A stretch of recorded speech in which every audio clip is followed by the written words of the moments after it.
I'm going to do a series of videos to hopefully help people learn to fly in acro or rate mode. I've wanted to do this series of videos for some time now, but all the work required to capture flight video, to record voiceovers, ca capture stick overlays, and then put that all together in post and make the series, it just was too much work and I never got around to it. But I've recently been playing with FPV Freerider, which I think is a pretty decent FPV quadcopter simulator. No simulator is perfect, but I really feel like people can legitimately learn to fly on this. I don't have any affiliation with them, by the way. I discovered it. Some friends of mine started flying it. I thought it was good, and I thought, hey, this would be a great tool to use to do this series of videos. So you can download it. It's free. You get one map and basic configuration. I think you get the desert map, and for $5 you get the full thing, which is what I'm using. So let's just take a look at the settings I'm using. These are the default settings. I am using these.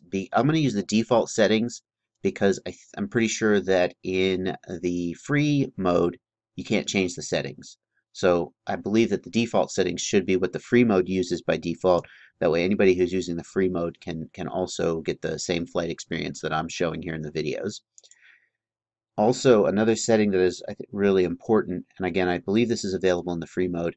By default, the setting is to have the throttle zeroed at the center of the throttle travel, which sort of makes no sense to me.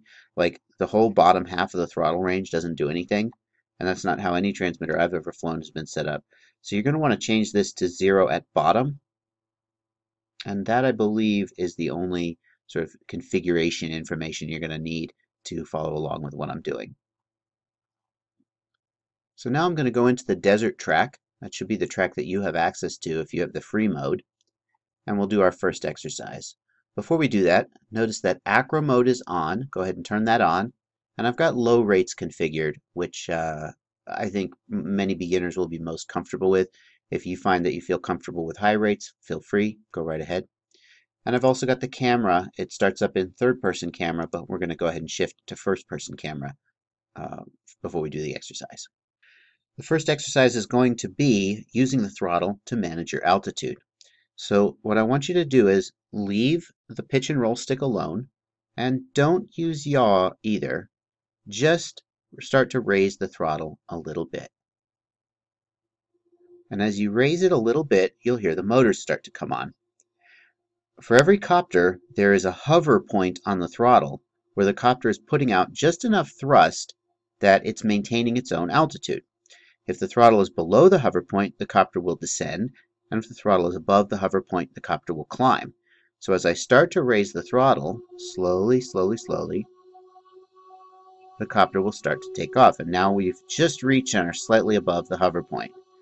What I want you to do is gently raise and lower the throttle just the tiniest bit to keep the horizon at about the same place in your camera view. And if you can see objects on the ground, you can use that to judge your altitude as well. See, I'm climbing, so I'm going to lower the throttle slightly.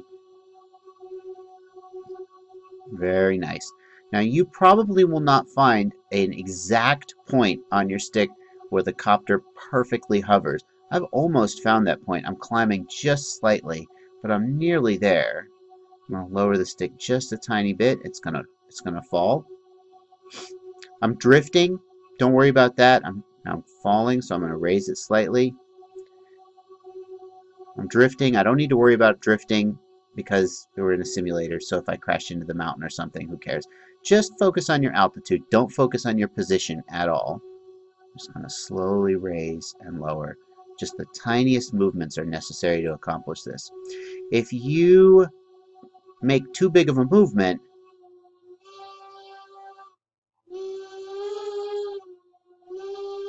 you'll sort of surge up and down, and you'll get behind the copter, and it'll be very hard to control. Okay, so just make the tiniest movements necessary to correct. And if you find that you're climbing, lower it just a bit until you start to fall. And if you find that you're falling, raise it just a bit so that you start to climb, or at least arrest the fall. And you want to just practice that until you get that sensitivity. And bear in mind that a real copter is going to be way more powerful than this. This is not a very powerful copter. Even a 3S copter with 6-inch props this is probably roughly equivalent to a 3S copter with maybe 50-30 props, I would guess. So one of the least powerful FPV multirotors you're gonna find out there. Most of them are going to be more powerful, and the throttle is going to be more sensitive. So it can be done. It can be done, but it definitely takes some practice. All right, well, that's going to be the end of this lesson, using the throttle to manage your altitude.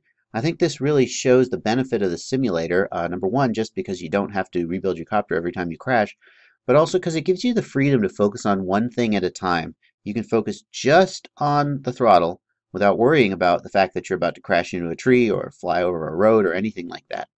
So hope this was helpful. Hope you enjoyed it, and stick around for more.